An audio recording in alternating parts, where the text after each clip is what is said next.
Hello subscribers. मैंने आप लोगों को पिछला क्लास में हिंदी ग्रामर क्लास कराया था।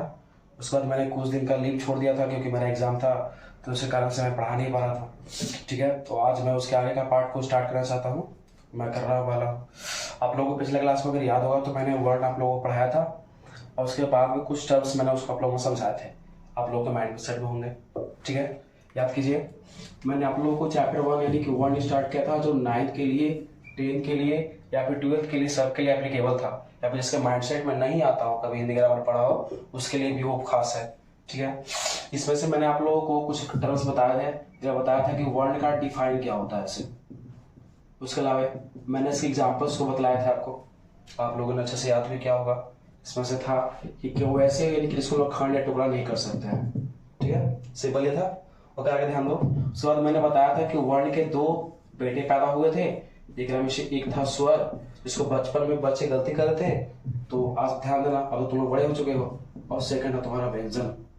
ठीक है, और स्वर में क्या था कि हम बताया था एकदम सिंपली याद करने के लिए कि इसको हम लोग सिंगल कर सकते हैं, इसको हम लोग मैरिड कर सकते हैं। याद करो, ये बात मैंने आप लोगों को समझाई थी। ठीक है, सिंगल था और मैरिड था। अब इसी सिंगल में से मैंने तुम लोग को ये भी बताया था कि आगे चल कर क्या किया था कि 3 बच्चे को अनाथ आश्रम से अडॉप्ट कर लिया था। लेकिन सिंगल था ना, बच्चा तो हो नहीं सकता था इसका ना, तो हुआ था मतलब 3, और तीनों का नाम भी था क्या क्या माइंडसेट में है। एक था रस्व, एक था दीर्घ और एक था प्लुत। और इसी को हम नाम रखे थे क्या 1x, इसी को नाम रखे थे हम लोग 2x और इसी को हम नाम रखे थे 3x। चलो बच्चों फोकस करो, हम बोर्ड पर फोकस करो। और पहले हमारा ये बताओ तुम बैठल कहाँ है से। अगर बेड पर बैठल है तो जल्दी वहां से हटो और हट के जाकर स्टडी टेबल जाकर बैठ के पढ़ो। चलो जल्दी वहां से हटो। हाँ, तो आज हम लोग बात करते हैं इसकी। ठीक है, लेकिन इससे पहले इसके बारे में भी कुछ जान लेते हैं। ठीक है, ध्यान देना। तो वो लोग से माइंडसेट में ये याद रखना कि स्वर के 3 भेद होते हैं। ठीक है, तो स्वर वर्ण की संख्या कितनी होती है किसी को याद है? कोई 11 याद रखता है, कोई 13 याद रखता है, कोई गोल बट्टा, तो कोई 0 याद रहता है। ठीक है, तो चारों ऑप्शन में से कौन से थे? आते को ध्यान से मैं लिखता हूँ बोर्ड पर, अपने से काउंट करना कि क्या होता है ऐसे।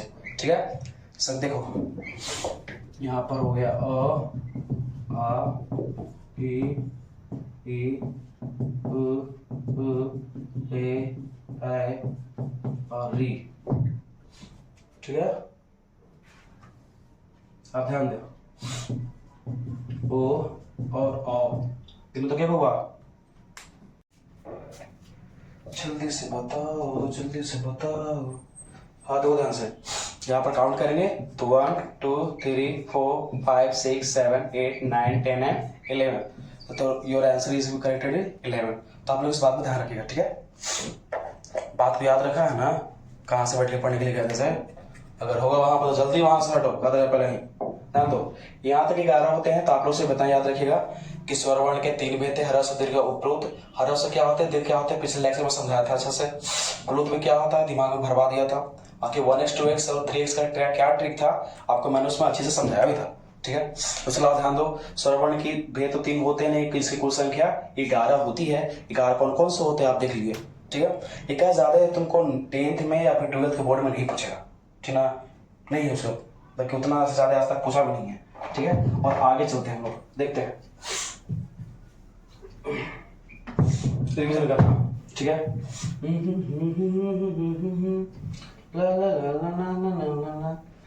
तो रसगुल्ला ध्यान दो। इसका सेकंड जो था, बताया था कि इसके 2 बेटे थे, तो सेकंड बेटा का नाम क्या था, व्यंजन। और व्यंजन वर्ण में बताया था क्या इसका ट्रिक याद करने का, कि अगर ये सिंगल है, ऐसा कोई भी काम करने के लिए अकेले कर सकता है, लेकिन व्यंजन कोई से नहीं है। व्यंजन था मैरिड, यानी कि कोई भी काम करना है तो इसको 2 चाहिए, 2 चाहिए। यानी कि इसका सिंपली अगर बात करें तो डिफिनेशन होता है ना कि जिसके उच्चारण में, ध्यान समझना, जिसके उच्चारण में स्वर वर्ण की सहायता ली जाए, स्वर वर्ण की सहायता ली जाए, बस सिंपल, स्वर वर्ण की सहायता ली जाए। दैट्स फॉर एग्जांपल, ध्यान देना, मैंने तुम लोगों को पिछला क्लास के लेक्चर में बता दिया था कि अगर ये जो क लिखा हुआ है तो क को हम लोग हलंत पर लगा करके प्लस अ लिखते हैं, लिखते हैं कि नहीं?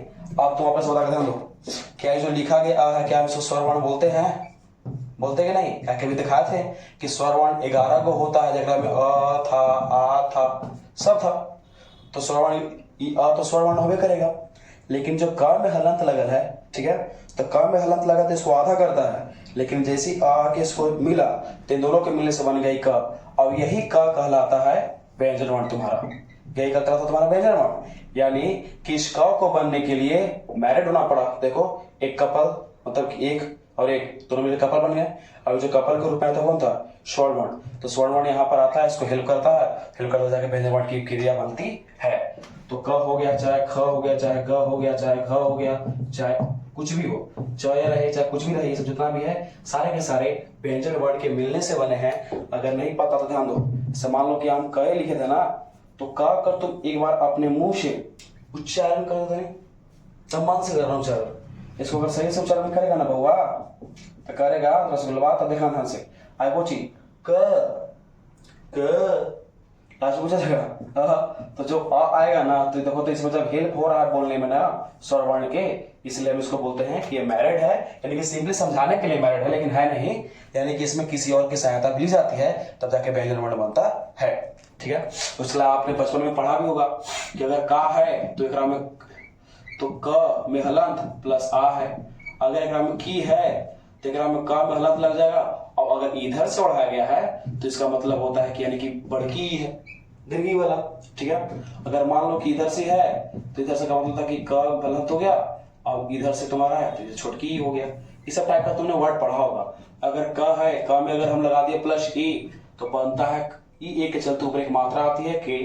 अगर क में हम लगा दिए ए की मात्रा तो कै बन जाती है। इस टाइप का वर्ड सुने होंगे। तो सब में देखो ध्यान से, यहाँ पर ऊंचा, यहाँ पर ऊंचा, यहाँ पर ऊंचा, यहाँ यहाँ यहाँ सब में स्वर वर्ण आकर के उसको हेल्प करता है, इसलिए इसको बोलते हैं कि इसके उच्चारण में स्वर वर्ण की सहायता ली जाती है, उसी को हम लोग व्यंजन वर्ण कहते हैं। अब तुम ये बताओ, स्वर वर्ण के पास 3 गो बच्चा था जो अडॉप्ट किया था, तो लग रहा है कि एक जो भाईवा होगा सब छोड़ ले होगा है ना। अगर 3 गो है तो हम 3 गो रखो, बराबर बराबर हिस्सेदारी चलता तो चलता हो। देखिए हिस्सेदारी कैसे हुई से व्यंजन वर्ण के, समझना ध्यान से।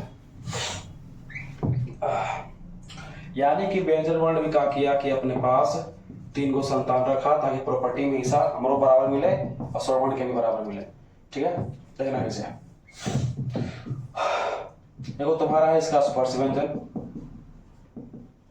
देखो तुम्हारा इसका है अंतस्थ व्यंजन, देखो इसका है तुम्हारा उष्ण व्यंजन। ये 3 सिर्फ भेद है, ठीक ना, इसके अलावा और कोई इसके भेद है नहीं, सिर्फ इसके 3 ही भेद है।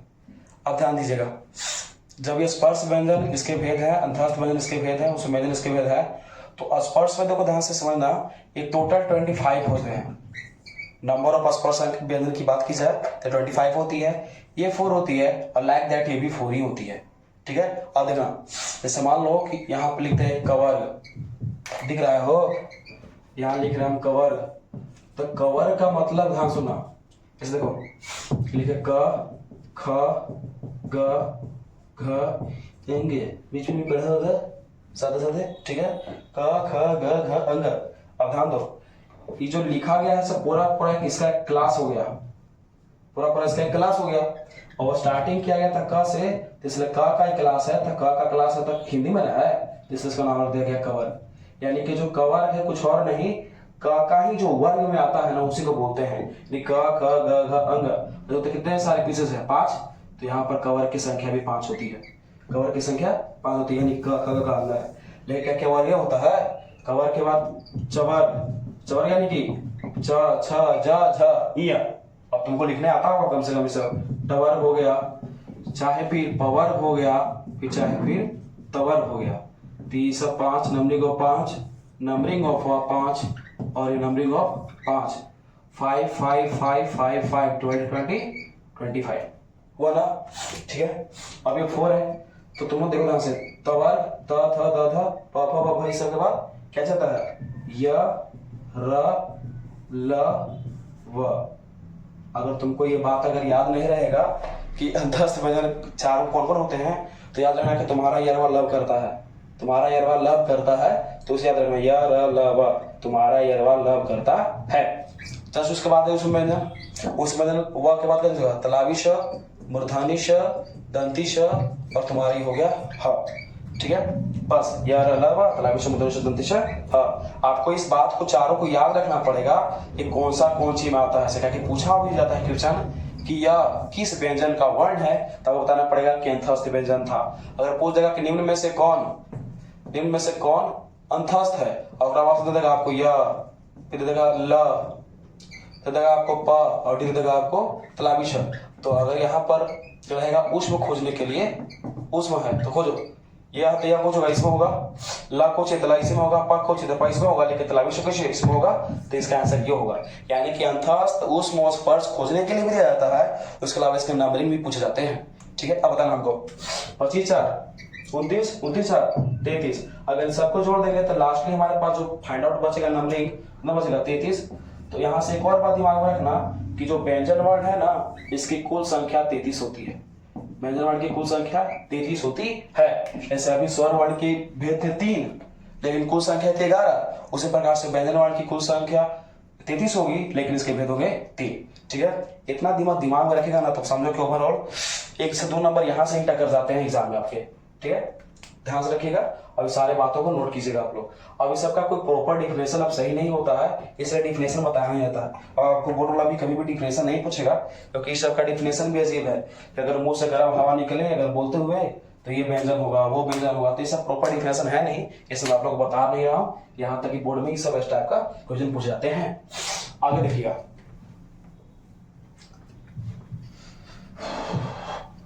अगर हो सके तो नोट बनाते जाना, मैं नोट ही टाइप करके लिखवा रहा हूँ कॉपी बोर्ड पर, इसका छूट रहा है वो ध्यान देना। और तुम्हें देख रहा है इधर रे, चल गया है इंस्टाग्राम के रील पर है, चल ध्यान दे, हम फोकस करो, दम पढ़े पर दम इतना फोकस करो कि चलो ध्यान दो। व्यंजन वर्ण के जस्ट बाद एक और मतलब कि हैशटैग देकर लिखाता है इसमें, मतलब संयुक्त व्यंजन। ध्यान देना, मैं इसको हैशटैग देकर लिख रहा हूँ, लेकिन इसका नाम क्या दिया व्यंजन, ये भेद नहीं है इसका। हैशटैग का मतलब है कि इसका प्रॉपर भेद नहीं है, इसी का एक अलग से टॉपिक है। ठीक है, और संयुक्त व्यंजन भी जस्ट लाइक दैट, ये भी चारे को होता है, चारे को होता है। देखो इस कैसे, तुम अति तलावी से उधर तदेश ह पढ़ लिया, ह के बाद तो होते हैं छ, त्र, श्र और ज्ञान, होता है ना। तो ये सब को भी संयुक्त व्यंजन कहते हैं, क्योंकि जो दोनों है चारों के चारों है संयुक्त व्यंजन इसलिए कहे गए हैं क्योंकि संयुक्त का मतलब एक तरह से जानता होगा कि इसको कॉम्बाइन, बताइए इंग्लिश में देखा जाए तो कंबाइन, ठीक ना। और कंबाइन का मतलब होता है कि यानी किसी एक और एक को जोड़ करके या फिर कितनों को जोड़ करके बनाया गया हो। ठीक है, जितने भी अक्षर हैं ये सबको ना एक से अधिक से जोड़ करके बनाए गए हैं। जैसे देखो यही है तो यही बनता है, ऐसे बनता है, यही है तो इतना प्लस र से बनता है, यही है तुमको शायद पता होगा कि श प्लस र से बनता है, यही है तुमको पता होगा, याद करो, ज प्लस ई से बनता है, सिंपल। यानी कि सब सारे के सारे टॉपिक है ना, से आप लोग मतलब एग्जाम पूछे जाएंगे, बस ये जरूरत नहीं है, ये तो बचपन में ही पढ़ना था, तो ये सब अब नहीं पूछता एग्जाम वाला आपको सीधे फोकस कर रहा है यहाँ पर। तो संयुक्त व्यंजन भी 4 होते हैं, तो उधर 33 गो हो गया और इधर 4 गो हो गया, तो जोड़ के 37 कर मत लेना, ठीक ना, पहला ही कदर है। और फिर ना हो तो फिर पूछो तो उधर से 11 जोड़ के 48 कर लेना, फिर 4 बार जोड़ना, तब जाकर 52 वो पूरा होता है। लेकिन ये सब पर भी तुम लोग दिमाग में मत लगा ना, समझा तो ध्यान रखना। ठीक है, इतना दिमाग में रखो कि जो स्वर होता है उसकी कुल संख्या 11 है, जो व्यंजन होता है उसकी कुल संख्या 33 होती है, जो स्पर्श होता है उसकी कुल संख्या 25 होती है, बाकी अंतस्थ और जो उसमें व्यंजन होता है उसकी कुल संख्या 4 होती है, और संयुक्त व्यंजन की भी कुल संख्या 4 होती है। यहाँ से तुम लोग का यहाँ तक क्वेश्चन पूछेगा। ठीक है, इसके अलावा चलो ध्यान दो अच्छा से, इसके अलावा तुम लोग को इसके बाद एक और टॉपिक लास्ट पढ़ना है में, मतलब कि पढ़ा भी होगा शायद बचपन में, तो ठीक है याद हो, वर्णों का उच्चारण स्थान, वर्णों का उच्चारण स्थान की जो वर्ण होते हैं, मान लो क है तो क को किस उच्चारण स्थान से हम लोग बोल सकते हैं, क को हम लोग किस उच्चारण स्थान से बोल सकते हैं, उसके बारे में क्वेश्चन भी आया था इस बार बोर्ड में। क का होता है तो कर्ण से, ये सब टाइप का देखा होगा, कंठ, ओष्ठ, तालु नाम के आपने वर्ड सुने होंगे। जो नेक्स्ट टॉपिक आपका बनता है ये वाला इसमें। ठीक है, इसके अलावा और भी कुछ टॉपिक है जो आप लोगों ने पढ़ा होगा, अतिशय घोष या अघोष वर्ण नाम सुना होगा, घोष या अघोष वर्ण, इस टाइप का वर्ड सुना होगा। तो बस कुछ और क्लास बच गए हैं जो अगला क्लास में आपको पढ़ा करके मैं खत्म कर दूंगा। ठीक है, मिलते हैं नेक्स्ट क्लास में सब्सक्राइबर्स। एंड हो सके तो आप लोग इस बात को रिविजन कर लीजिएगा, क्योंकि आपका बोर्ड एग्जाम ज़्यादा 4 से 5 महीने के बाद ही है। So thank you, bye.